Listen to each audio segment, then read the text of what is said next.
supreme wisdom. Student enrollment, that's what the class of God students enrolling. Supreme wisdom, I study it hard. The study of myself is the study of God. Supreme wisdom, write your letter, get your X. Supreme wisdom, that's what you'll be getting next. Supreme wisdom, some call it the lessons, but I call it life, actual facts, no guessing. I would like to greet the believers in words of peace. Assalamu alaikum. Happy Savior's Day. Happy Savior's Day to you, man. All right, Savior's Day is around the corner, and I'm going to celebrate. Shouts out to Sister Naomi for the Celebrate Savior's Day CD. But I would like to open in the name of Allah, the Minister of the Merciful. I bear witness that there is no God but Allah, and that Muhammad is his messenger. Let's get right into it. So today, we are dealing with the Restrictive Law of Islam. And so this is week one of the foundation class. The Restrictive Law of Islam is our success. Now, I chose this topic initially because I was like, kind of like last time I spoke, I chose it because it's something that I like personally, but then also I thought it would be foundational, yes, but I thought it was going to be an easy topic to deal with. Unlike last time when we went, I dealt with the making of devil. You know, it was kind of research intensive. Am I right? Yeah. Brother Malik, we did a lot of science, you know, a lot of history, a lot of the various ologies and things like that. Yeah. But this topic I felt was a lot less scientific and research intensive, but it's still a very heavy and important topic, which is the Restrictive Law of Islam. And as you can see, I really put a lot of effort into making this PowerPoint really pleasing to the eye and aesthetically pleasing. Because a lot of times when we think about the law and the restrictive law, we think it's an ugly thing. You know, we think about punishment and, you know, damnation and all these bad things, but we don't see it as a beautiful thing. So I wanted to beautify the PowerPoint and the presentation in hopes that it will also have a psychological effect when I'm thinking about the law. And I really took that from the book by the Honorable Minister Louis Farrakhan called The Restrictive Law of Islam is Our Success. And I took a lot of the physical, because that's the same thing with this book. It's very, on the outside, it's very aesthetically pleasing with the green, which is my favorite color, and the gold leaf. And, but this whole topic that I'm going to deal with and how I present it is going to be very much like this book. So if you haven't read this book, this is a good refresher or introduction and kind of a good overlay of this book. But I do encourage everybody in the Nation of Islam registered to read this book, because a lot of times, you know, we might make mistakes and they come from misunderstanding, from not knowing what it is that we're actually allowed and not allowed to do. So it's very clearly laid out. You really can't make any mistakes, you can't go wrong. But like I said, it's a very easy read. It's not, you know, like jurisprudence of this world where you have all these case studies and boom, boom, boom, boom. But it's more like a conversation. And that was my intention of this particular topic, is I want it to be kind of like a conversation.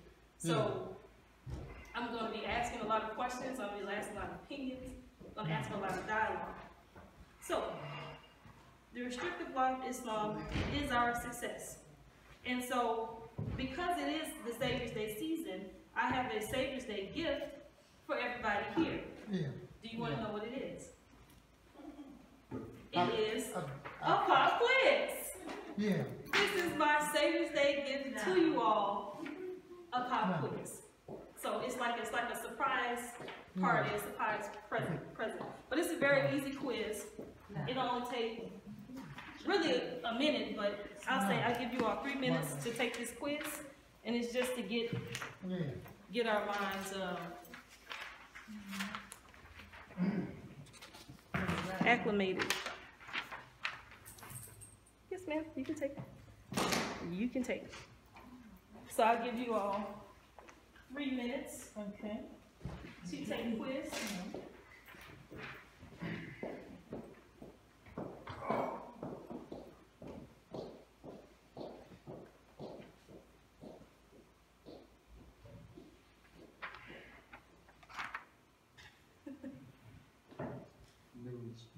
Lord of Islam is our successor. That's right. That's one of the answers right there. If you get that one wrong, you're just not paying attention.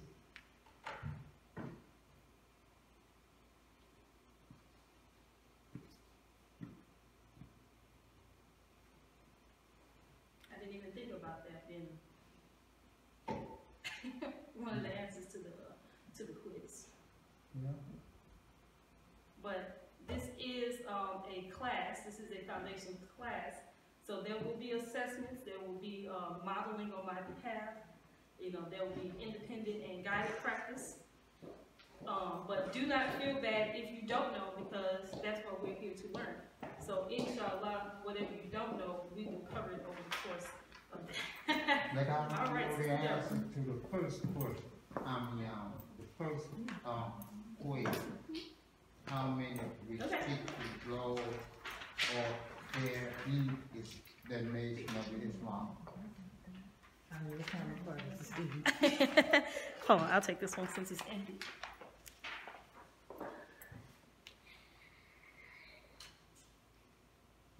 This is how you learn something right here. Can't hide. It's a very pretty one. Thank you.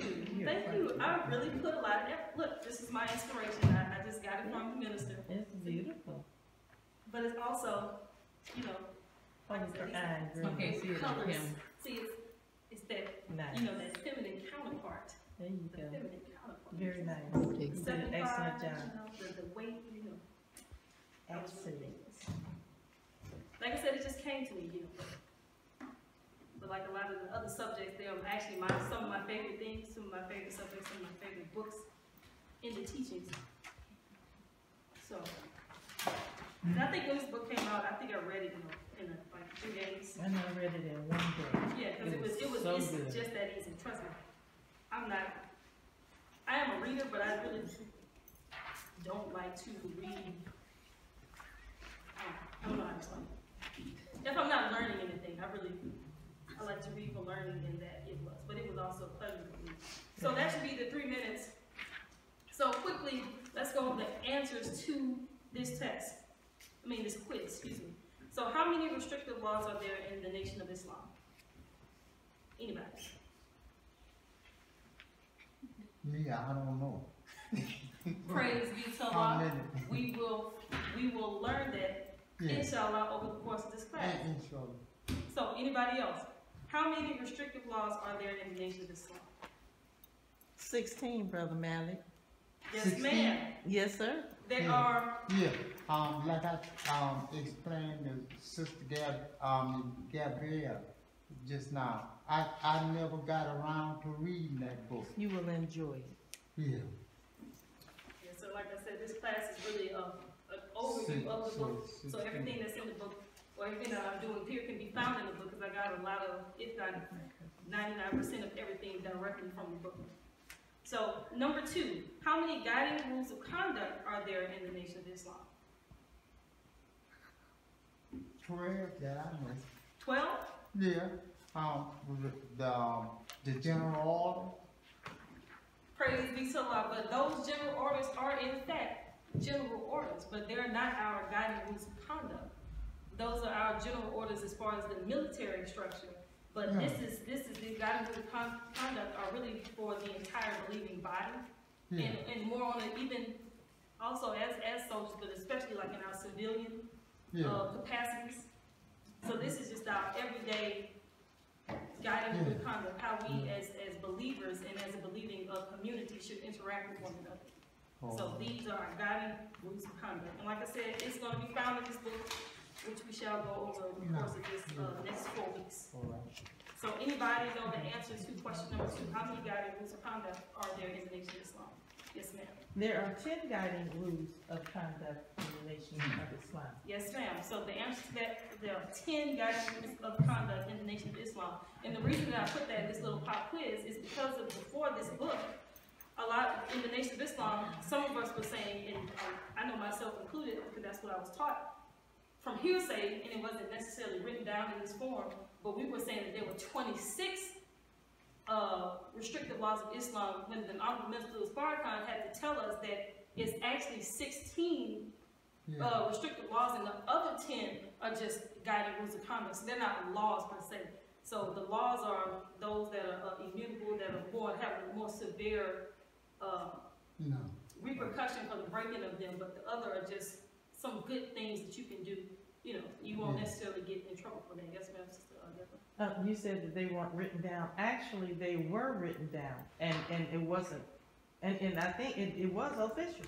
It had come from Chicago, but the minister had to come and disavow us of that because we were using some things that were the guiding rules of conduct as a restrictive law, and we were using that as a law to a punitive law against the believer.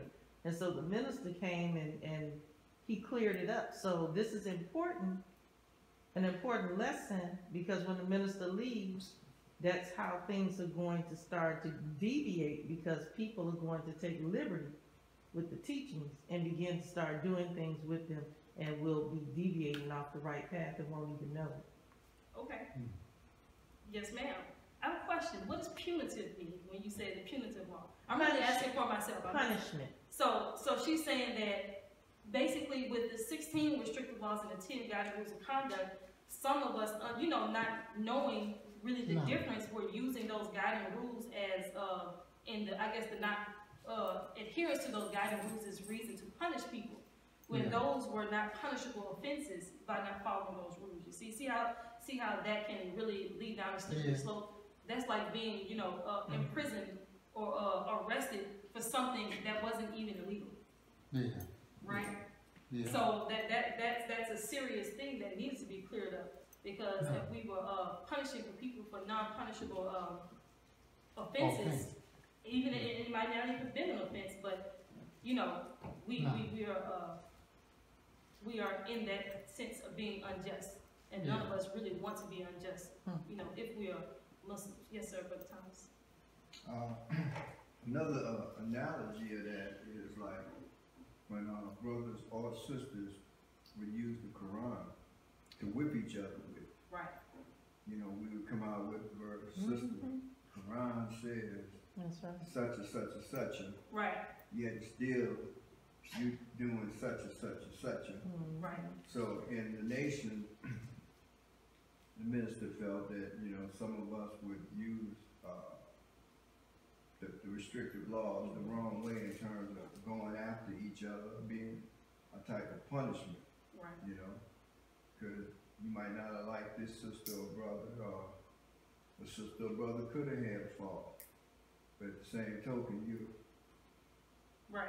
You're bigger than them, and we don't really have big eyes and big U's. We shouldn't. We shouldn't Right. in the nation. Right. That's also another reason why the minister took away the titles. That's So, right. for instance, instead of me being Captain Thomas, I would be student Right. Captain Thomas. To humble myself, to learn and work myself into this position. Right. Because some of us had the position and we were doing it the wrong way. Punitive. Right. Punishing brothers or sisters because That's right. I could do that. Right. Or we thought so.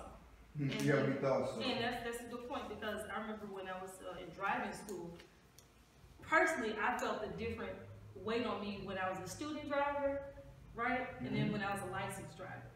So having that title student does carry, it does in your mind really humbles you and has you carry a sense of humility to know that you haven't arrived yet. So, when you're a student, a lot of times you are very mindful of all the infractions and how to, to do the right thing. That's always on the forefront of your mind, because in your mind, you're thinking about, I don't want to, maybe make the bad grade, but you don't want, and then also you're aware that because of your lack of experience, you can hurt somebody. So you're extra careful to not do those things that, you wouldn't do otherwise, the recklessness. And one last point, in Islam, I believe that, not just me, but a lot of believers believe that we should always see ourselves as talibs, which in Arabic means students. Right. Yeah. And it's always a good way of identifying yourself you know, as far as me being a believer or practitioner of the law of the restrictive laws of the Qur'an or Islam, I'm a student of Islam, because we go on this journey of learning and we never come back. That's right. That's right. So those are some very good points, and I'm glad you all picked up on what I was putting down. So number 3 is complete the phrase. So number 3 states the blank is our success. The blank. I really should have put spaces in between those blanks. To me, that's easy. I just put this together before I came to class. Go ahead, Brother Thomas. I mean, I don't want to answer it, but to me, it Go ahead, seems Brother like, Thomas. is that it? Okay. Today, you want to answer it? So the blank is our success. Speak up, child. Oh, I know it. Child. The restrict. Yeah. Yeah, okay. Oh yeah, you just said the blank, the restrictive law. The restrictive law of Islam is our success. That is the correct answer. And if you didn't realize, which I didn't realize when I put this first screen up, that the answer is right there on the board. So literally, unless you're blind, deaf, and dumb, which I can't read. I was made blind. hey, you know, that's how we all came in here off the street. So, but the thing is that, like, physically, or you can't read, but again, this is all a class. So even if you can't do all those things, the answer is the restrictive law of Islam is our success. Number 4, complete the phrase. Good blank, protect good blank. Good morals. Protect good character. Good try. Yeah. That was a good try, Brother Mallett. But like I said, close, One but of the no blanks, cigar. I mean, one of the words was right, wrong, blank. Right, No. right. So, close. But what's another one of those phrases? But that's not exactly correct. But that's nearly correct. Yeah. So good blank protect good blank. So we know the second blank is your first blank. What did you have in the second blank? I mean the first blank. What did you have in the first blank? I see no reason. You didn't write it down, huh? Good morals. Okay, so that goes in the second blank. So you have to figure out what's in the first blank. No. Sister Danielle, see, I'm gonna go ahead and give you your chance to shine. Yes, ma'am. Manners protect good morals. Yes, good manners protect good morals. Okay, so that's the answer to that phrase. Good manners protect good morals. And again, we will learn about that throughout the course of this study. And so number 5, which is the last question, is what is restrictive law number 1? What is restrictive law number 1? If you don't know any of the laws, this is the one that you should know, because it really is a coverall for all the other laws, because they all fall under this one in some way. All of the rest of them are derivatives. So if you get this one right, you really fall under the rest. You see how we did that? You know, put it at the beginning instead of putting it at the end. That was the first thing. First thing on the menu is going to catch everything.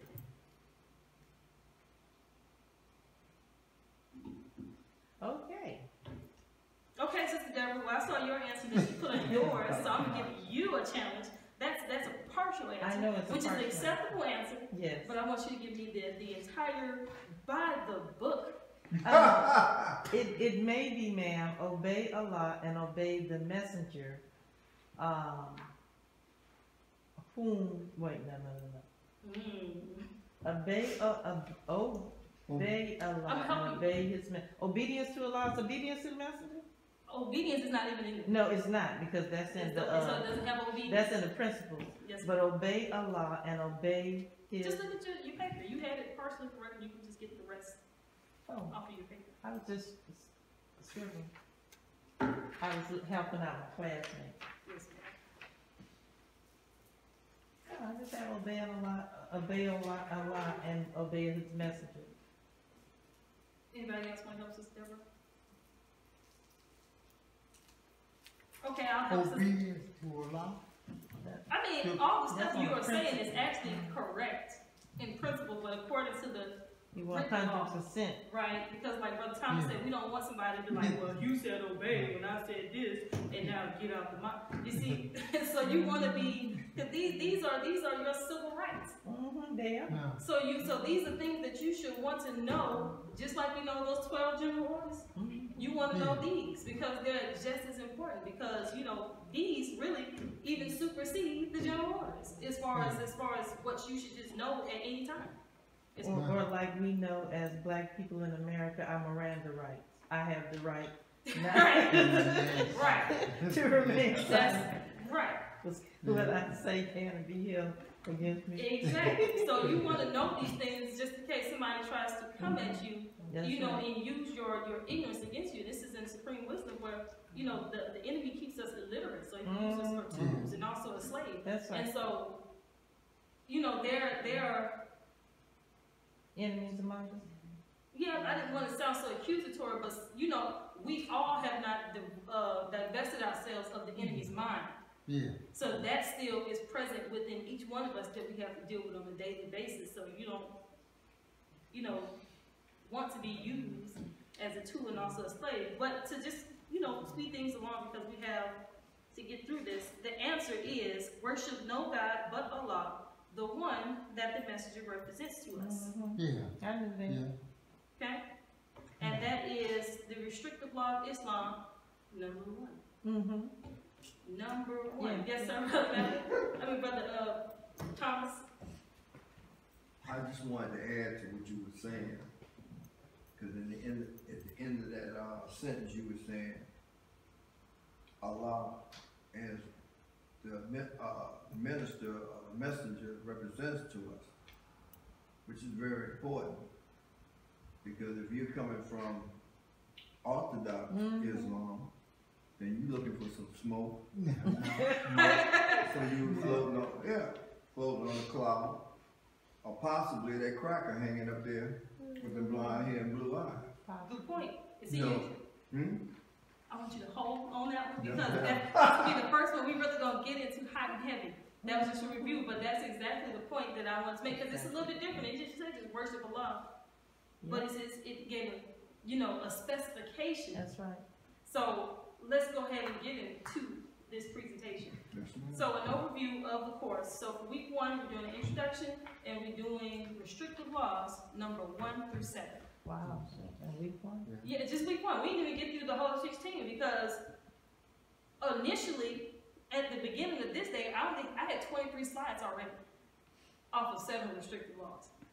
And then I came back and added some more. That's a lot. And so last time, I let time get away from me, so inshallah, I will try to do better this time. So I decided to break those up because each one of them are something very important that really reflect on the world that we see, you know, our personal lives and in general. Restrictive laws week number 2, we're going to do restrictive laws 8 through 16. And week 3, guiding rules of conduct, good manners that protect good morals. We're going to go through all 10 of those on week number 3. And we're going to end, inshallah, week number 4 with the higher law of Islam, universal laws.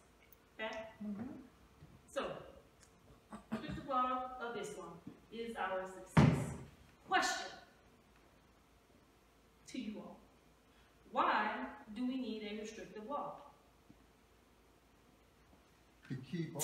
Yes, sir. Hold on, wait. Did you hear what Brother Malik said? Can you say that louder for the camera?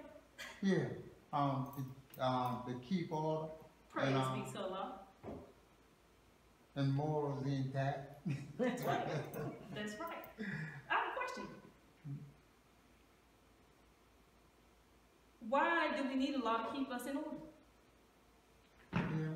Because what you just now said about the perception or somebody superseding the reality. Come on. Or the level of enforcement of law. That's right. That's to keep us free. So knowing laws and having laws actually keep us free. Yeah. Brother Thomas. Masha. you know that this universe and world consists of laws. Yes, sir. And unfortunately, we live in a country that there is no laws. There is no morals. You can't say in America that, you know, we really are taught or practice morals, because what this cracker is teaching in America is, you know, do you. Whatever that happens to be. Like in New Orleans, do what you wanna, huh? Right, and especially like people, a person like me, who has operated, you know, without no laws, and then you find yourself messed up in laws, and you knew something, you realized something was missing from your life.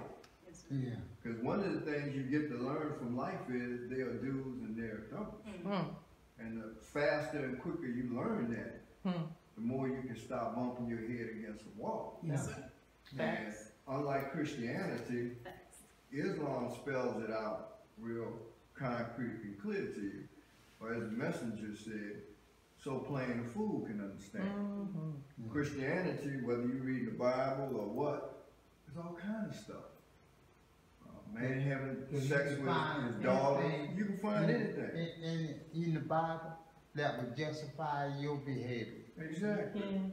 Switch your mind. If you want, yeah. And in America, you run around justifying your Like behavior. they say, That's right. Lot, when his daughter got drunk, and then his daughter, that give a lot of men in America, especially under the Christian doctrine, that justified a man having sex with his daughter. And wasn't that Noah? That his family, his sons looked No, upon that his was neck. Lot. That was Lot. Noah had the son that took his Looked son, upon his neck and Lot was the one who Sodom and Gomorrah. Sodom and Gomorrah. And he had to go, and the angels, you know, men were looking upon the angels. Okay, I thought it was okay. And you I had understand, all like I said. drunk, a drunkard, or winehead, I know. that said Jesus turned water into wine. That's right. That's right.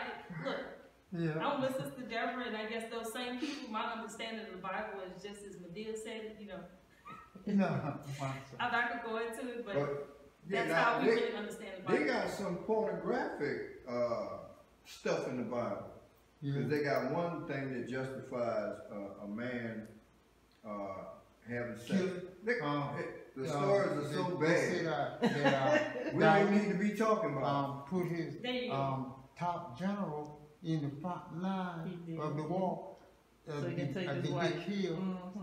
But guess how I see that story? When David goes to the rooftop and he sees the woman across the way taking a bath, he was so overcome by that woman that he committed, had his husband killed. His divine prophets don't do nothing wrong. Don't do now you starting to think. Right. Misbehavior. Because I was about to say the same thing with Lot. What prophet of God would get drunk, and then have sex with your daughter? Talking about having a baby because, ain't no men around. This is what the Bible says. It's not me now. No. Yeah, that's what the Bible says. Right. So obviously they were adhered to some laws that would restricted those behaviors. No. Right? We got transvestite, bisexual. We got in the Bible. Today in America. You got all kinds of stuff going on. Right. And there is no boundaries. They got the thing called politically correct. Whereby you really don't want to offend this group or that group or that person or this person. So there is no law or restriction. It's what they make up and what they roll with. That's right. And what the Jews actually decide. That's right. So you're saying that these are laws that are coming and going as like just as the wind blows. Yeah. It's here one day, it's there one day. So you can basically, those laws that we see out in the world are laws that really don't restrict, but they more so allow things to happen. And justify things, excuse me. But why do we need a law that is restrictive specifically? Yes, ma'am. Okay. you know, we could just say law. We could just say law. Why do we need a law?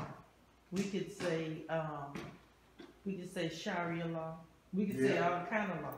That's But right. the God used the word restrictive law. And something that restricts, actually, it holds you in. Yeah, but prevent you I thought it was from a mint. doing Oh, you don't want it? certain I things. thought it was a mint. The culture. Oh, it is? I eat like chocolate. Okay, so a restrictive law, Go ahead, sister. yeah. Thank And a restrictive law, it actually restricts, it binds you, it Yeah. holds you in. And so the Honorable Minister Louis Farrakhan said that the restrictive law, he said it restricts us against our nature. Because our Yeah. nature Yes, is the thing that we don't have control over. And so it actually brings our nature into submission. And so that's what this restrictive law is about. Mm-hmm. And he said that once we conquer or master our nature, then he said then we climb up the ladder of love. No. He said climb up the ladder of the law to love, and then the law drops away. So in other words, he said, you know, if a man sees another man's wife and he wants to be with that man's wife, you know, the restrictive law keeps you against your nature. No. He said, but when you know, have mastered your nature, you know, you wouldn't look upon somebody else's wife No. and, you know, have lust in your heart for her, because you want for your brother what you want for yourself. So when you master your nature, Yeah. and you climb up the ladder of the law, so you climb up all those rungs of the ladder, then and then you love for your brother and want for your brother what you want for yourself, then the law fades away. So we need a restrictive law, and it's not something that is going to be an eternal law, because you have eternal laws and then you have temporary laws. That one is until we master our nature, our lower nature particularly. And it's kind of like the analogy of like having casts. Like when you have a broken bone, you know, you have things that are out of place and they're loose fitting. No. And so sometimes you need to bind them in place until they get to the point where they fuse together, and you then can remove the cast. So it becomes, you know, the way that it needs to be by restricting it, you know, to get it that way. But if not, you know, that bone will never heal. You know, and then also when you break bones, right, and you fuse them back together and heal, they actually become stronger than they used to be. Sister, this restrictive law, does this do anything for me in terms of bringing me closer to Allah, or taking me into a different state than I was in? Because why would I want to restrict myself or obey laws? What would be the purpose of that? If you don't mind me asking. Well, I'll put it like this. If you have a destination that you're trying to get to, right? And then there's a road that you have to take to get there.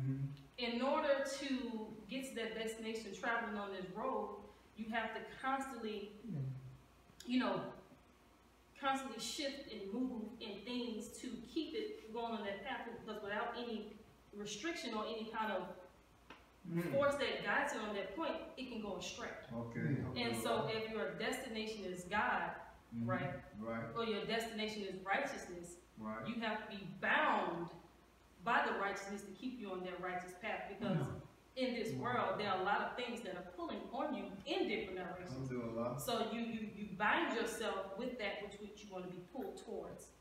Okay. Okay. No. Answer my So question. the restrictive law, like, you know what I'm saying, the restrictive law, but this is specifically the restrictive law of Islam we're talking here. Now, if you wanted to be a basketball player, there's a certain restrictive law that they have to, you know, practice, right? They have to wake up every morning, do their shots, right? They have to have a dietary practice that they have to practice to get their body.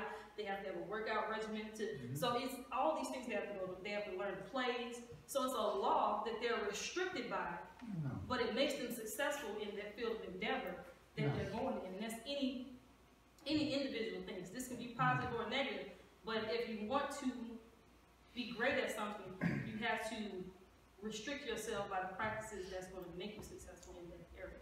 I got a question for you and Sister Deborah, because she might have to get in on this one. Man, we didn't even get past the question. Oh, okay. No, go ahead. This is making it easier on me. So, No, I said I wanted it to be a conversation because if we're to follow this law, shouldn't we agree that it's something that we should do first? Yeah, and I don't know if anybody, anybody else is thinking, but what is the difference between the restrictive law and this? And the charity. That's the first thing I thought about when you said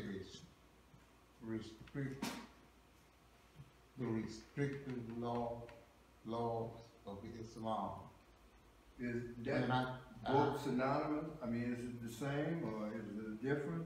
Because I also wanted to ask Sister Deborah what she meant or was talking about with the Sharia. Where did that come in at? Because sometimes people be throwing terms at you. Yeah. And if you don't understand or don't know what they're talking about, you need to stop them and holler at them and say, look, wait, hold on, where that restrictive law come? I mean, that Sharia come in, because that's not in the restrictive law, but I know it's in the Islamic practice for them savages, them Arabs, Yeah. And then they don't even practice. Go ahead. They don't even practice that. Well, okay. The restrictive law of Islam is given to us by Master Fard Muhammad. Okay? We live in America, right? Yes, ma'am. Okay, so this restrictive law of Islam is specifically designed for the registered members of the Nation of Islam. Okay. Okay, we're bound by it in that when we register. I got it. Okay, I thought I heard somebody. We agree that we are going to come under this law. If we break the law, we agree that we'll take the punishment that is rendered. Okay? Now, this is in America.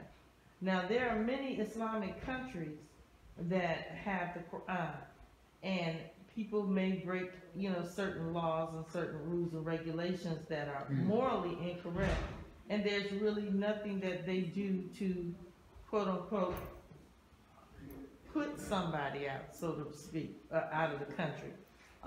But the Sharia law, when you're in an Islamic country and you break the Sharia law, such as adultery, they chop your head off.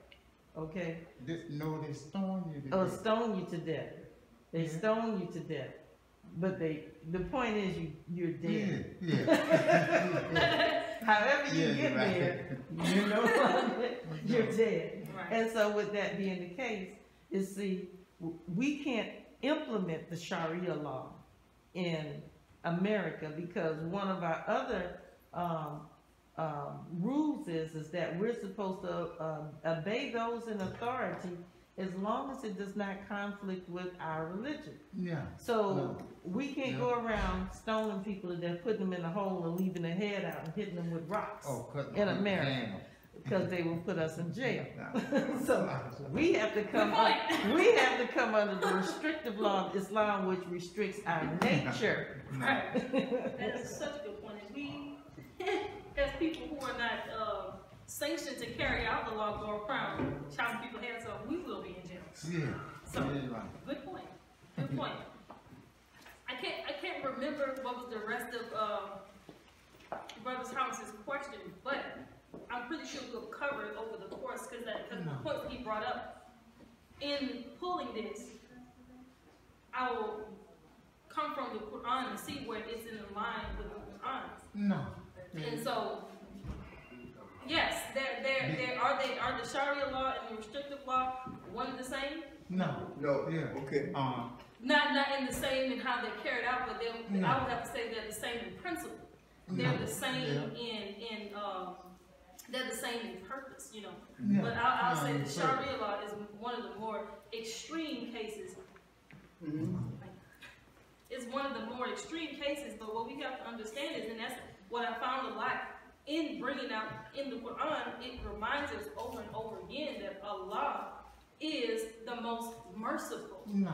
And so when we're carrying out this law, we have to be reflections of Allah being merciful in our carrying out of the law. No. Right. Yeah. And so this restrictive law really is a mercy. It's a mercy, okay? Alhamdulillah. Yeah. Right? Mm-hmm. And so that's where it's not the same, but in principle. So instead of, you know, killing somebody, because when you kill somebody, that's it. Mm-hmm. They don't get a second chance. No. It's over. The restrictive law gives you chance after chance after chance. And Right. we need a chance. That's right. Because we understand that we are not in the gender. We're not in the hereafter where, you know, there's no evil, you know, everything's all good. That's just not the reality that we're living in. Right. And so this law, and understand the law is for us, not against us. Mm-hmm. And so that's what we have to understand. And when we carry out this law, like I said, that was the whole purpose of making this presentation beautiful and this book being so beautiful, because it wants us to love the law, enjoy the law, see its benefit to us, and not see it as a whipping, you know, tool. But next question: do I have to be a Muslim to follow the restrictive law? No. Sometimes. Did you say, brother? No, you don't have to be a Muslim to follow the restrictive law. I said, yeah, because, huh? I said, yeah, you got to believe in Allah. And if I believed in, let's say, Buddha, then what would the restrictive law do for me? Well, I see the point that you're trying to make, but the question was, do you have to be a Muslim to follow the law? Not, because I mean, I see what you're saying. Do I have to be a Muslim? But let's say if you ascribe by something, you don't ascribe by Islam, but yet when you look at the tenets of the law, you're in line and you don't call yourself a Muslim. But already all our people Muslims righteous by nature. No. So Yeah. White man. Right. Well, In order to be able to be called a Muslim saint, you gotta follow the laws for at least 35 to 50 years. Yeah, it's still Called study. a Muslim saint. And that's Yeah, the it's right study. That's right. Only one who can't be a Muslim until he follow the laws for at least 35 to 50 years. Everybody else is considered Muslim. nah. I would just Now, like to take this moment right quick to say Assalamu alaikum and happy Savior's Day to our family that's here. The seats are filling up. Praise be to Allah. They knew you was teaching them. I was gonna say that to be a Muslim means to be one who submits to the will of Allah. And if you follow the restrictive law, then automatically you are following the footsteps of a Muslim. So, I mean, not that you have to be, but if you follow the restrictive law, you automatically, I mean, you're doing it by actions, not by word of mouth. These are good. These are good. These are good. Answer. These are good. Yes, ma'am. I like the fact that we're getting different things. This is what we deal with on a daily basis when we're trying to get somebody to come out of the mouth. I don't want to go around there, y'all don't try to make me a move. Right. You know, I'm not trying to do that. You know, I like what y'all talking about, but I ain't down with all that discipline. You know, so these are the things that we have to be able to explain to people, right? That's right. Well, I want to bring to remembrance for our Islamic scholars in here that Muslim is a word. It just simply means one who submits their will to do the will of Allah. Okay? So Allah is a word that means the supreme being.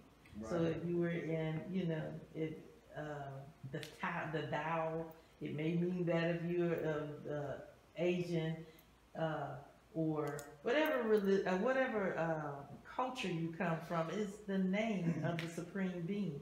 And it's an Arabic, Allah is the Arabic name of the supreme being. So it's not like you're following another God when you follow Allah. You're just following the supreme being. So as Muslims, we have to remember that Allah is not an exclusive God for the He's Muslims. my God, not yours. That's my God. But isn't that what you said, that the Orthodox Muslims say to you, you know, we're glad that you joined our religion? Last time I thought it was Allah's religion. Yes. And so it's the supreme being. No, And so my point, my answer to the question is, you have to submit. You have to be a submitting one, regardless of what you call yourself, if it's Muslim or if it's Christian or if it's Judaism or whatever. You have to submit to the supreme being, you know, to follow anything. And especially if it's a religious law, you have to submit. So being a Muslim, yeah, in the sense that you have to submit, but being in the Nation of Islam, no. yeah, oh, okay, it may be different ways of looking at this, but, in Prophet Muhammad, may peace and blessings be upon him, in the Muslim world, in order to be considered or thought as or looked at as a Muslim, you must do what they call the Kalima Shahada. You have to take the Shahada, or you have to state the Shahada. And that Shahada is just simply, I believe in one God, I believe in Allah, I believe in Prophet Muhammad. And, well, seal of the Prophet, yeah. But that, you know, for instance, in the Orthodox world, that's all you got to do to be a Muslim. You got to take that Shahada. You got to state it.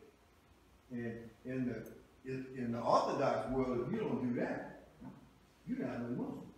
Or they will consider you not a Muslim.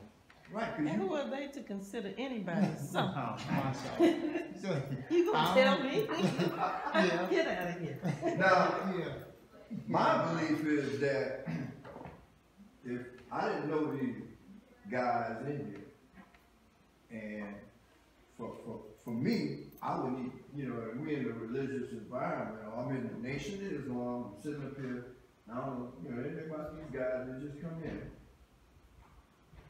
It's to my advantage to know if you're a Muslim or not. Because then you can't, you know, we're one brotherhood, and you can't be in the brotherhood if you're not a Muslim. If you're not FOI, you're not in the nation. You could be a sympathizer, you could be a people who support, but you're not in the nation. And in order to get into the nation or to be a FOI MGT, you're going to have to formality to go through with that. This like answering the question. go ahead, brother. You know, formal. We got the, you talking about the actual facts and, you know, all that. Okay. We're gonna move on to brother Randall, get his question, because I promise, look, we got like about 30 more slides to go through, so. Oh, okay.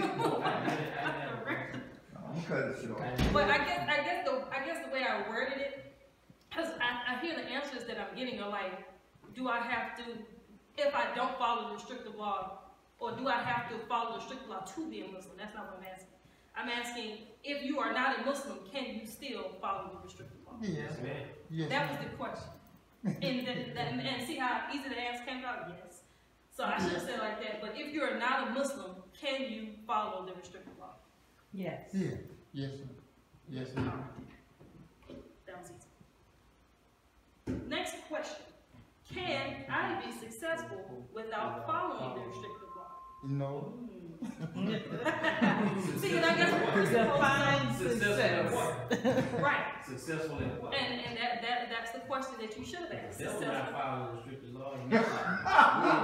Let's say be a successful drug dealer. That's right. But even I'm glad you came, because I thought I was the only one.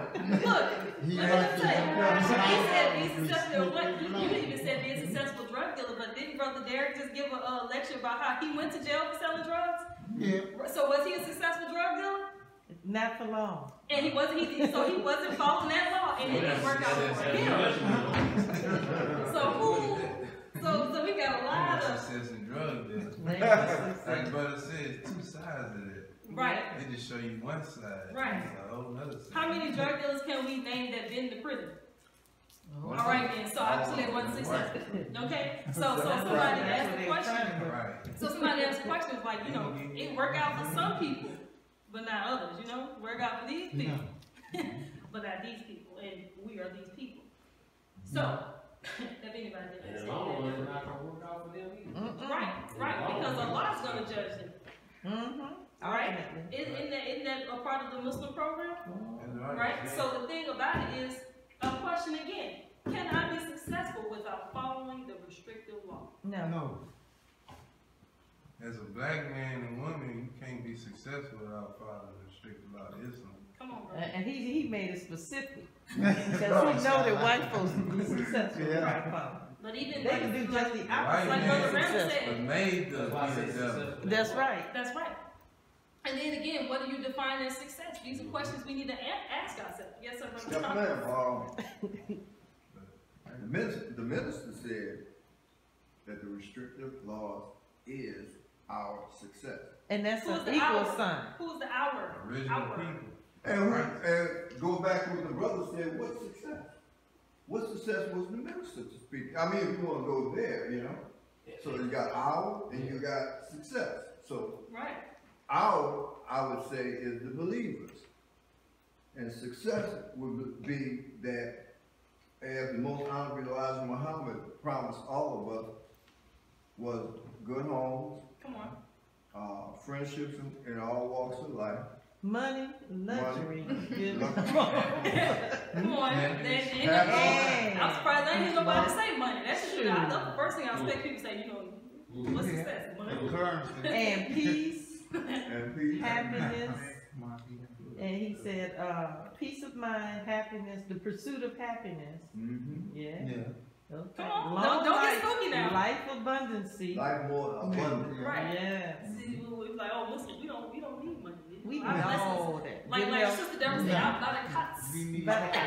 Come from the Lord. I'm gonna say it another way. When I look at the I, I'm singling it out to a specific purpose at this point, of people. But when you say the restrictive law, you cannot be successful with what the restrictive, following the restrictive law has a certain outcome. Right. And whatever the success is for that particular outcome, based on what the Supreme has set up for us, you cannot be successful for that prize or for that reward, which is going to be offered, that is in design for following the restrictive law without me signing to off the wall. My point what I'm making is, whatever that reward is, you cannot be successful at obtaining that reward without following restrictive law. Right. In a mathematical equation, you can write restrictive law on one side, and then is actually law restrictive, it's modified. Is, Put the equal sign, equal You sign. said is, okay. Yeah, Is equal sign. And then success. And our modifies success. Whose success? Our success. So, and when you said that those two things are synonymous, so then the answer to your question can only be that the only way you can be successful is. Right. Let's do it mathematical. Let's do some mathematics, right? So success on that side has good It's home, equal, money, friendships, and all that. Mhm. That's right. So one thing, what do we know about the equation? What system I at? What's on one side is the same on the other What side. system I at? They- She ran they off. are She ran off. So we know that with the equation, whatever we do to one side, You got we it. have to do to the other. And if we don't do it, they're gonna be unequal, right? Right. So say if we take something away from this success, this restricted law, right? Say Mhm. I follow all of them except number 5. So it's -1. Mhm. So what happened to your success? It's unequal. It's not balanced. You don't get it. Mm-hmm. Right? So it's not. It's So that's not it's success. a false statement. This -1, if this is equal to this, you take 1 away, it's no longer success. Mm-hmm. Right. Right? So if So you you don't can't- obey Allah and His message, if you don't worship Allah and His He message, said not part, he said all. You have to follow it all. mm-hmm. So the thing is that if they're equal, if you're not doing that to the fullest, you're not gonna get the fullest of this. They're not. You're not gonna reach the success, Mm-mm. right? Mm-mm. If you half stepping, -1 stepping on a restricted law. Mm-hmm. So again, we shouldn't see this shouldn't be seen as something like, ooh, I'm gonna get in trouble if I don't. No, I'm gonna get rewarded if I do. Right. That's how we should think about it. Oh, I want the reward. I'm gonna do this. I'm gonna do it to the That's fullest because I want my success. That's right. No, Right. yeah. They didn't get the quiz. They didn't, but I only printed out 5. Oh, But we can get them prints afterwards so they can have that as a study material. But moving on, will I be punished if I don't follow the restrictive law, and by whom? If so, I guess I should have put that in. If so. Yes, you be punished, but ultimately you punish by yourself, really, because Yeah. like you said in the Holy Qur'an, just paraphrasing, like whatever you do, you don't follow the restrictive laws of Islam, and misfortune, befalls you. It really is on your it's because of what you did, not because of what Allah did. that's right. Even though everything comes from Allah, but everything good comes from Allah. That's what you right. do good is because, and you reward it is because it comes from Allah. Right. But what you do is bad, and you get punished for that. That's not Allah punishing. It's really you punishing yourself by your own actions. That's right. So you can be punished if you don't follow the restricted law. Yes, you will be punished. Yeah. Ultimately, you'll be punished, or you could be chastised too by Allah too. The Quran says, I think he might be alluding to this ayah. Anything good happen to you come from Allah. Anything Right. bad happen to you come from your own hand. Yes, sir. So I think that brother Alvin answered that question with the will you be punished and by whom, right? Because I like what he said.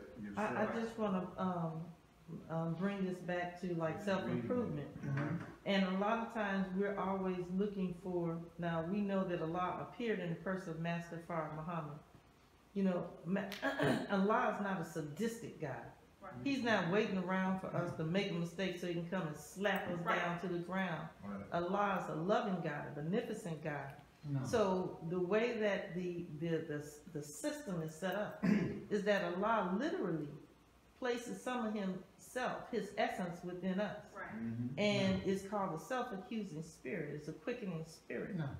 And so what happens is that we can't, when we do or break the law, it is within our own self that the judgment comes. Because the judgment comes, it goes to sleep with us, it wakes up with us. There's not a lot sitting behind a bush waiting for you to do wrong Right. and run out and, and say, I got you. It's actually that within yourself, you already know what you're doing right and wrong. And the question is asked in the, Flat tire. okay. Yeah, I think I said yeah. But the question is asked in the study guide, will you kill the messenger of Allah? And the answer is yes. Every time you seek to steal that voice within, you're killing the messenger of Allah within you, or you're killing the Allah that is in you. And so the thing is that if you don't follow the law, yes, you'll be punished. But it's not necessarily by the external God. Right. It's by the internal God. Right. Because you will actually literally draw and attract things to yourself by your thinking, called the law of attraction. Right. And so anyways, the last thing I want to say is just like gravity. It's a law. So if I go and I, jump off the top of this building, Allah is not going to be there, at the bottom of it and just slam me down harder as I'm falling. No. It is gravity that is going to, cause me to hit the ground, and nobody was there, but I did step off. I got on top of the roof and I jumped off myself. Right. So it was by my own actions that caused me to fall to the law of gravity or be hurt by the law of gravity. So our actions. Right. Yeah. So, and that's the point, good points that everybody brought up is that, again, when we think about the law, we think about, I don't want to get caught doing this by brother so-and-so, by sister so-and-so. Your Islam, your success should be dependent on who's watching. That should be something that you should be guarding yourself. So you should need somebody else to watch you all the time to make sure you do it right. And there's necessarily nobody's gonna punish you for doing wrong, because most of the wrong we all do, we make sure we're doing it where nobody sees us. So, come on now. So, but the thing about it, like Sister Deborah said, but as soon as you do wrong, you start feeling bad. I know I do. And there's nobody around, and I start feeling bad immediately.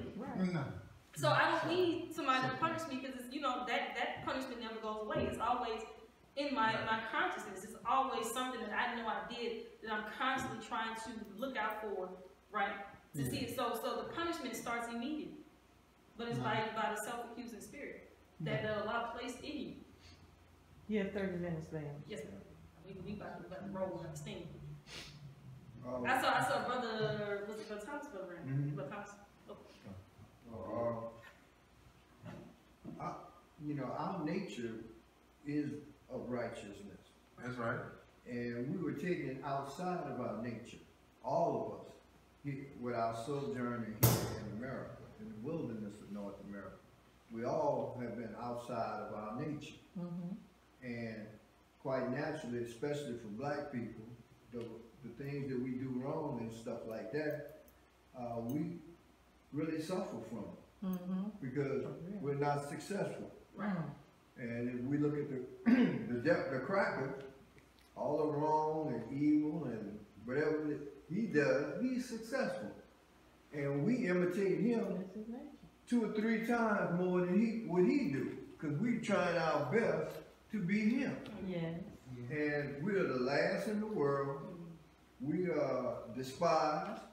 We are considered no people at all. And to have someone to come and to bring a law to restore us to the gods and goddesses that we are, that's the success.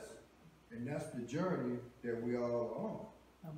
To get back to that, because a lot of times you hear that phrase, man, we got to get it back. We lost it. And we got to get it back. The only problem with that a lot was nobody knew how to get it back. Come on. And now, God is coming. God is coming. That's right. Brother Ahmed?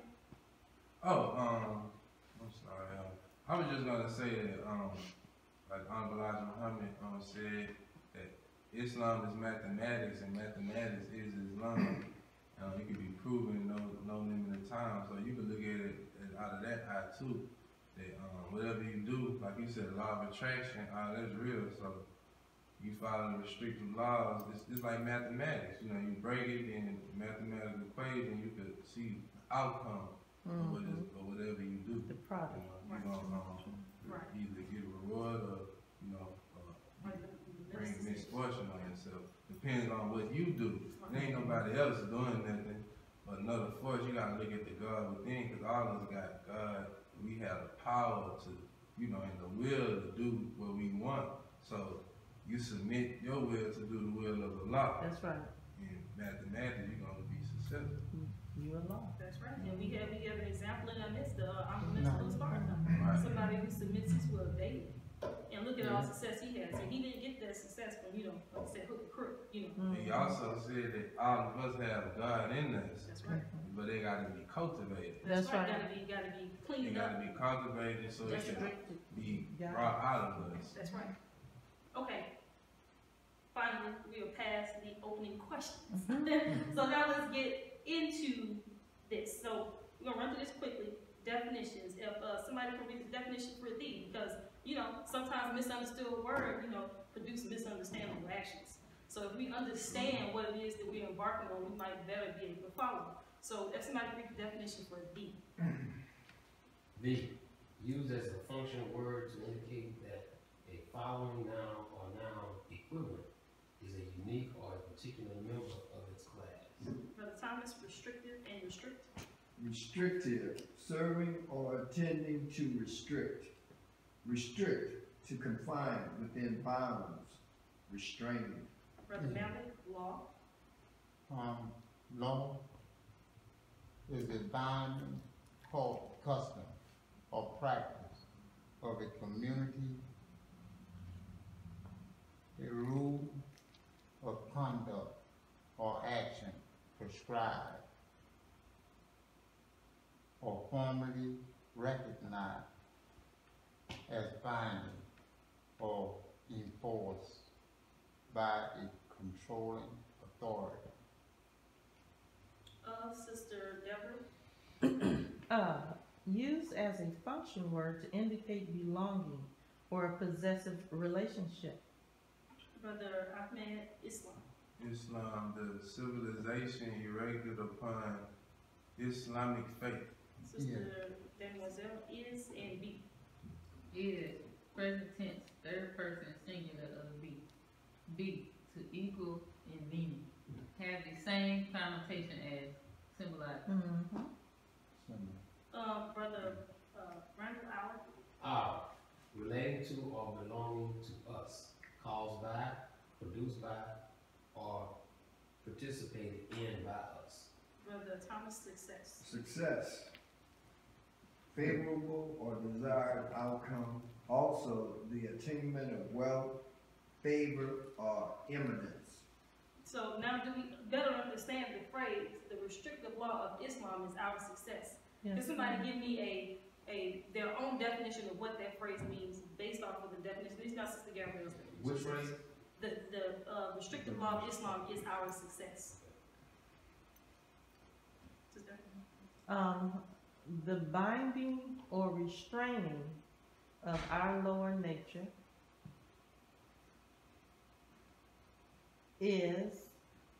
will produce a desired outcome, which may include wealth, favor, or eminence. Yes, ma'am. Yes, ma'am. So we understand the process of restricting and binding, just like the bonsai tree, right? They can make it turn into this beautiful shape, but by restricting, the way that it grows to produce a beautiful outcome. So restriction in some cases is beneficial, as in with the cast. So we've been talking about the restrictive law and how it's going to be our success. And so for those of us in the class who might not know in our viewing audience, what is this restrictive law? And we said that there are 26 of these laws that make up the restrictive law of Islam. 16. I mean, thank you. 16. And the other. And the other 10 are the guiding rules of conduct. Bad habits, were old habits. But so, restrictive law number 1, as we answered in our quiz. Restrictive law number 1, worship no God but Allah, the one the messenger represents to us. Now, Brother Thomas, back on you. You wanted to elucidate on what that means, because we get the worship no God but Allah, right? We talk about every Muslim takes that Shahada, but it specifically says the one the messenger represents to us. And that Allah or God that the messenger represents to us is the hardest one for a lot of our people to comprehend. Right. Because to comprehend that God is a man, and God, especially as a black man, is beyond comprehension to a lot of our people. And that's the hardest stumbling block to get across to a lot of our people. Right. Because the images impressed in their head as to God is not the same. And it's very important for us in the Nation of Islam to understand and recognize the God that the most Honorable Elijah Muhammad has represented to us. Right. Because it cannot be no confusion in that point. And that's a point that, like I said, not so much to yourself all the time, but to somebody else, you have difficulty in explaining. Yes, my sister.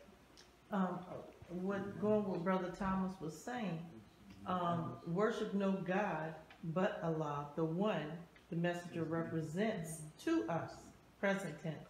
Now, there's something very powerful in understanding that Allah appeared or intervened in our affairs in the person of a man, in the person of Master Fard Muhammad, And I always like to deal with this because this is really one of the things to me that's most significant and why the Islam that is brought to us by the Most Honorable Elijah Muhammad is so effective. Because Allah sets before us, or Allah comes to us in the person of a human being to show us as individuals our potentiality. That's right. To grow into that which he is. That's right. Because Master Fard Muhammad came to make us into himself. That's right. He came to make us a nation of gods. That's right. And it is very difficult. If I just had this book here, the Qur'an, which is a beautiful book, you know, but the difficulty of a Negro to take that book just by itself without a physical example, like in Dianetics they call that mass. So you having a physical, tangible human being who you can look at and you can say, well, if they were able to grow into a God, and then he takes one who was nothing, the Most Honorable Elijah Muhammad, and makes him into a God, and then the one who was made into a God by the God makes another one, and many other gods. It shows us that we also have that potentiality. So that's why it's so important that we worship no God but Allah, the one that he represented to us. Because the mystery God is not enough for the Negro. Right. No. And that's a good point. And especially what Brother Thomas brought up early on this subject, you know, we gotta be careful because just because they're Muslim, that don't mean they represent this God alone. Like you said, they might have you know, worshiping some smoke somewhere, you know, some dust. But we understand that the messenger represents us, the true and living God, That's right? right. And then we know, you know, his beginnings. Like Sister Deborah went over in her course, who was the original man. She taught us the God that was made out of the triple darkness, right? Who set up a system to where he can perfect the human being, the one who indwells within Master Fard Muhammad, that spirit that indwells within Master Fard Muhammad that came, 76 trillion years later to perfect us. So the originator planned out this in the beginning. So Master Fard Muhammad is a continuation of the originator of his plan of perfecting the human being through us. That's right. And so we're not talking about a spook that's you know, pulling strings behind the curtain like off the Wiz. I watched the Wiz, but the thing about it, but he was a man that went door to door, right, as a salesman. This is the guy that I mean, come on, only God would do that. No. You know, is beneficent and merciful enough to look. I'm in Sensei's karate class, and when I learned how to do like a roundhouse kick, I was like, you can't tell me nothing. So imagine if you're God. Yeah. Like, how humble do you have to be to come to the? Come on. So this is the God that represents, that is real, that is living. But it's understandable to think why they don't understand this God, because for 66 trillion years, the knowledge of who is God has been kept a secret. So what Prophet Muhammad, peace be upon him, that was 1400 years ago. So even before that, they didn't know who was God. And so Master Fard Muhammad came and taught us that, and taught us of the originator. So they don't understand because Allah didn't appear to them, he appeared to us. And so we have to understand and represent that God. Not some spook, not some 3 into 1, you know, not some floating dust, but the true and living God. Yes. As I told a lost farm today, somebody came 9,000 miles for me. And somebody said that they would eat rattlesnakes. Come on now. And somebody said, For you. For me. That's right. I said, now this is the value of me. Now. Because somebody came all that distance, No. would climb a 40-mile High mountain. Come on. And you telling me I'm not nothing. Come on. And this man telling me you are something. Come on. That's right. And just to teach you, just to show you who you are. Think of it. This is what I would do. Yeah. So to me, that's very powerful. That It is. It is. God would see me in my despair and come to resurrect me into the man, into the God that I should be. That's right. love Because it takes one to make one, right? Mm-hmm. So, in the Holy Qur'an, I took from Sister Deborah's book. I tried to get a gift. It's not as good as hers, but it gets the job done. So we understand that this is not how Allah looks. This is a word that spells the name Allah. Okay, so let's get that clear. I didn't say all that to say, oh, this is what God looks like. No, this is just a word in a nice graphic, but it shows the universe, right? The triple darkness and the light emanating from it. So it was meant to be symbolic of that God in the darkness who created himself. But the Holy Quran, in Surah 112 verses 1 through 4 says, say, He Allah is one, Allah is He on whom we all depend. He begets not, nor is He begotten, and none is like Him. Okay, so this is why we don't worship anybody else, because, you know, we didn't come from anybody else but Him. So He's the only one deserving of worship. Because even I was going to go into the book where the minister talked about this, because he said people accused him of shirk, and he was like, no, that's not the case. But suffice it to say, he was like, I don't worship the messenger. You know, I don't worship any man. And speaking of Mosque Elijah Muhammad, but he was saying that I know that Allah is where it all came from, because he said nobody made me but Him. That was his sentiment. But I'm kind of skipping through because we got to make up time. But next, definitions. Worship, Brother Matt. Worship. To honor or respect someone or something as a God. Extravagant respect or admiration for or devotion to an object of esteem. Sister Deborah. Of esteem. Sister Deborah, God. God, the supreme or ultimate reality, such as the being perfect in power, wisdom, and goodness, who is worshipped as creator and ruler of the universe, one controlling a particular aspect or part of reality. Sister Deborah, Sister Deborah represent. Represent, to bring clearly before the mind, present. I like that. Okay, so based off of this definition, what can we gather about restrictive law number 1, and how and why do we think restrictive law number 1 is restrictive law number 1? Because, like as I say, I was going to go into the book, but in the book, the Honorable Farrakhan tells us how restrictive law number 1 is really a catch-all. Because if you're following and worshiping no God but Allah, anything that He says you do, and everything else is just what He said to do and what not to do, basically. So if you adhere to number 1, you adhere to all of them. And so we have to practice on our number 1, and then everything else will come. Sure. Any more comments before we move on? Okay. Restrictive law number 2. It is forbidden to commit fornication or adultery.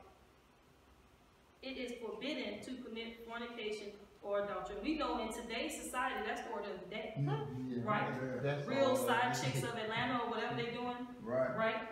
I mean, that's just, it's so blasé. People making songs about I'll steal your woman, I'll steal your man. Like, it's just, I only want them on the weekend or something like that. And let's not act like they haven't been talking about that before now. But the thing about it is, in this limited stretch of time, there's really no sanctity for the male-female union. It's really something totally turned inside out and corrupted. And so it is forbidden. And I know that's another reason why our ranks are so thin. Because this is what people want to do. But we say we shouldn't do that. And you know, some people say, well, it's just natural, right? And Sister Deborah even explained it. That is a part of our nature. But we need to restrict it so that we can make it work for us and not us work for it. Right? Brother Mallory? I met a sister at the Delmont Village Monday. Regardless of when I met her. But she introduced herself to me as being a member born in the nation of Islam. But she said the reason she went to Christianity because Islam is too strict. Yeah, and she had on tight pants. And she had on tight pants. Just say you want to be Negro. Just go Look, ahead. in the word strict, in the inside of the word restrict, Yeah. right? Yeah. It's right in it. So, I mean, I can't argue with that. Nah. We are strict. Yeah. You can go to Brother Thomas first. Oh, Lord have mercy. I was gonna say that in worshiping, you know, Allah, there are modes of ways of worshiping, such as prayer. You know, we passed that one, huh? What's that? We passed the worship Allah, no God but Allah. We on this one. It's forbidden to commit fornication and adultery. Yeah, I was kind of going about that in a roundabout way, because I was thinking also in terms of like Prophet Muhammad, may peace and blessing be upon him. We know that they have things in the Qur'an where it says that the female should cover the breast, and that the look for a male should be just the first look, and after that you're really going off into another area. Lower your gaze. And also I was going to mention that Prophet Muhammad said that two things that get you into trouble real quick, and that's your tongue and your genitals. Yeah. Right. So forbidden fornication, as you say in America, everybody, you know, a lot of people would laugh at this, and this is a joke. Because it's so pervasive in America, and that's all you hear about. And it's not just fornication; it's even lower and sicker than fornication. Case in point, R. Kelly and stuff. And those like him. And those Let's like not him. act like he's like, and those like him. And he's been, this type of behavior has been going on for so long. And it's a shame when the devil have to call us to account as to what we be doing. And we kind of, you know, because we understand the devil gonna be the devil. Right. But then again, I say it and I say it again, we be racing the devil to outdo him. Right. But again, we said the restrictive law is ours is this. And who's the our? And you just talk about some people that they can do it, and then this person does it, and he's not successful. So who is the our, Sister Deborah? Well, I want to just point out that the second restrictive law next to worship no God but Allah, the one whom the messenger represents to us, is it is forbidden to commit fornication or adultery. I mean, just think about the placement. These are not arbitrarily placed. The minister talks about, did you want to go to the next one? Okay. The minister talks, these are some beautiful graphics. I must say, I'm just captivated. Praise be to Allah. Yes. But the minister it explained to us that the marriage, and that is the first institution that Allah set up, is marriage. Right. And that marriage also is half of your faith. That's right. And anything that attacks the marriage literally attacks Islam itself. That's right. The family is the basic unit of a nation, and if the family is weak and is broken down, it is literally, it breaks down the nation. That's why something that's natural, such as sex, like ministers say, people been having sex forever. Sex is, there's nothing wrong with sex. It is the point that when you can't control your nature in that way, that it's like termites that are eating at the foundation of a building. And so, because that's such a base unit of a nation, that anything that comes against the family is an egregious act. That's why that particular act, a natural act such as sex, is met with death. You know, you steal something, they cut your hand off, you still live, you might be hopping, you know, and have one foot and one hand on, you know, on the opposite side. But if you do this, something that's natural, the stealing ain't natural. You live. But sex is natural, you die. So there's something very important about that. And so because we can't kill people, we just put them out to society. Right. No. Right. I just want to say, elaborate on that word strict. That's why, Islam is strict because it always talks about in the Holy Quran too, never exceed the limits. Come on.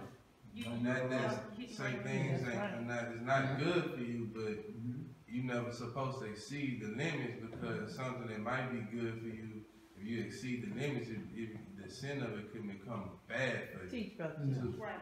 So that's why you gotta stay within those limits. Right. Of those restrictive laws. That's right. And that's the beauty. Restriction is good. It's good to have restriction. And in the Holy Quran, we're going to read this, and it says, and go not nigh to fornication, surely it is an obscenity, and evil is the way. And so, and then even down to language, like I said, I was just looking for a quote, but then I read the footnotes. So the footnote on this particular verse, it says, this is another evil which is becoming prevalent in the growth of civilization. The Qur'an not only forbids fornication, but enjoins men not to go near it. As it says, go not nigh. It says, thus avoiding all these opportunities which are likely to tempt one to fall into evil. Hence, it is that Islam discourages too free intermingling of the sexes. So the Qur'an doesn't just say fornication and adultery is forbidden. Right, but it says don't go near it. So it's a warning because it's telling you that it's just the mercy in it. It's not like it's a horrible thing. You should just feel. So it says don't go near it. So this is the language of the Quran is letting you know that it is a tempting thing and it's something easy to fall into if you are not watchful and mindful. So it tells you. And that's the thing people say about Muslims that, the males and females, they don't get the chance and all that. See, what you have to understand is that this is a natural thing. And so, that's something you don't have to worry about. And like Brother Darryl says, it's like wires, it's like electricity. That's why you put coverings on wires, because if you don't put a covering on it, the sparks will fly. So it's not something. So the Qur'an understands the nature of man that Allah put in us, and this is Allah's mercy is telling us, it's just best for you not to even go by that. So just stay away from it because it's something that you, if you're not developed, don't have the power because it's so strong. And then the consequences of what comes with it. Yes, and the consequences. So that's one, and then the next one, I have a verse that deals with adultery. It deals with the punishment for adultery. But it says, it's talking about adultery. It's Holy Quran, Surah 24, verses 1 to 2. It says, this is a chapter which we have revealed and made obligatory, and wherein we have revealed clear messages that you may be mindful. The adulteress and the adulterer flog each of them with 100 stripes, and let not pity for them detain you from obedience to Allah, if you believe in Allah in the last days. And let a party of believers witness their chastisement. Now, the footnotes, it says, chastity is a virtue. It is not given in the first place in modern civilized society, and hence adultery is not considered a sufficient serious offense to subject the guilty parties to any punishment except the payment of damages to the injured husband. The breach of the greatest trust which can be opposed in a man or a woman, the breach which ruins families, destroys household peace, and deprives innocent children of their loving mothers, is not looked upon even as serious as the breach of trust of a few pounds. Hence, the Islamic law sees this to be too severe to a Westerner. So what this is saying is that the Qur'an sees fornication as adultery as an attack on the family. It doesn't just see it as an act between two because it understands the ramifications that we all coexist. And this provides peace to a society. It's order, it's restriction that brings order.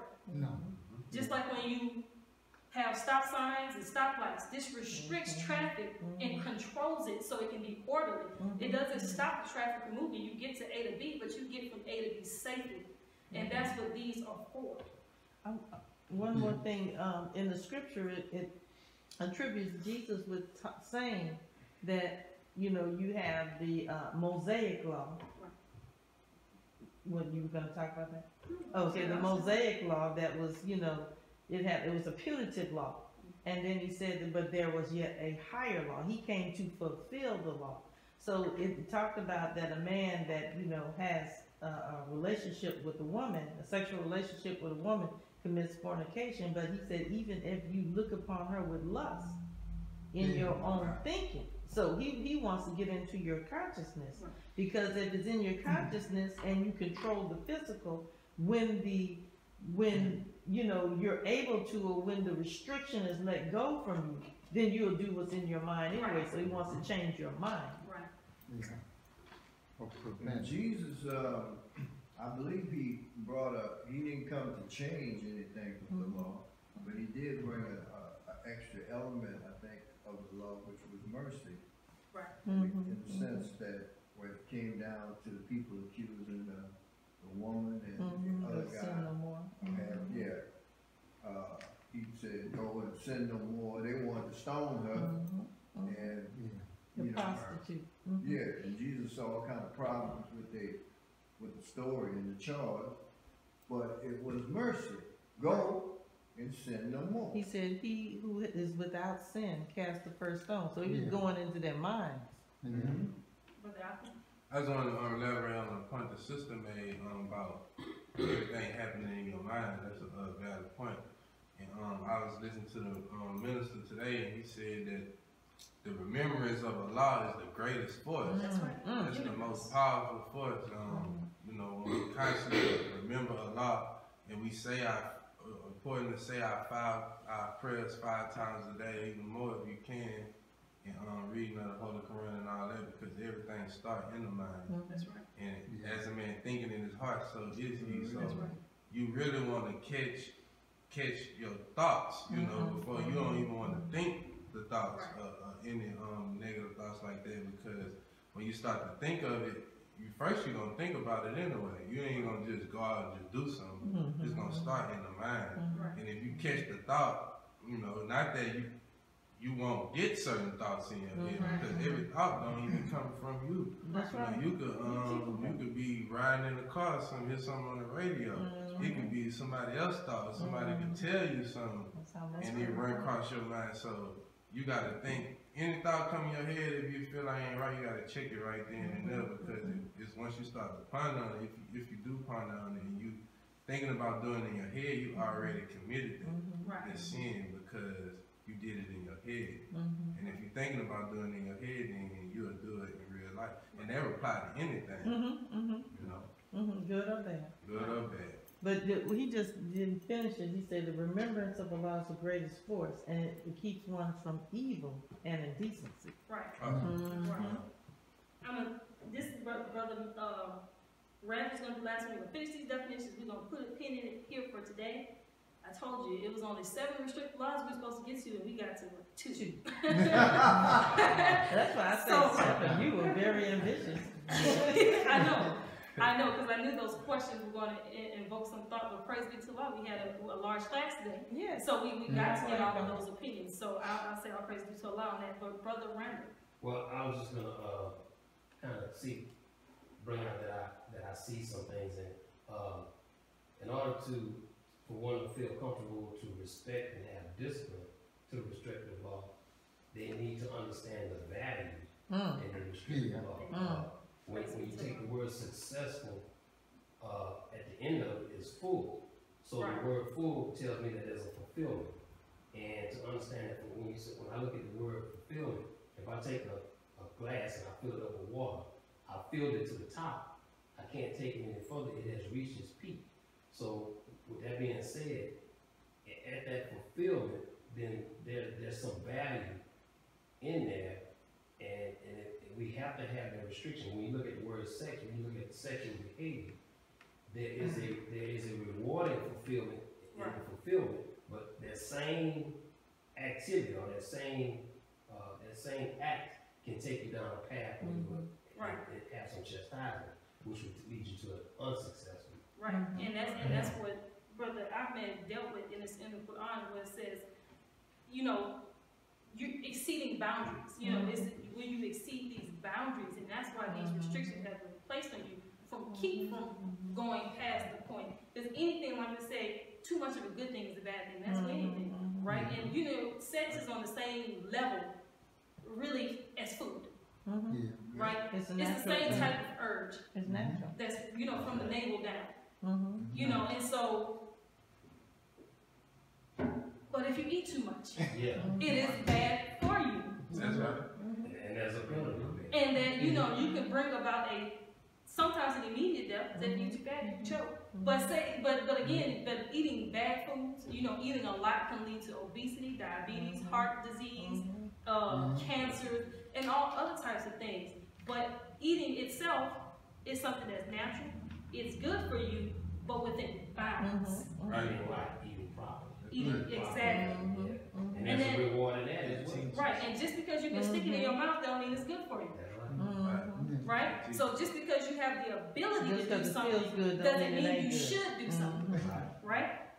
And so it's about staying within bounds. Because again, you know, if we think about this spiritual journey, right now we're spiritual children. Right?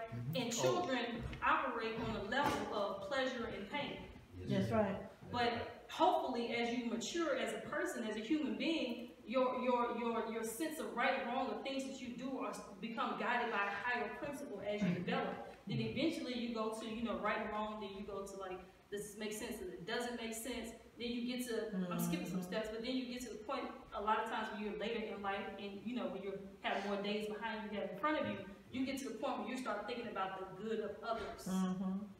And so the thing about it, yes, and legacy and things like that. And so the thing is that, especially when we're all, I'm not excluding myself, we're all on a level where we're just really basically working off of pleasure and pain, you need to be bound.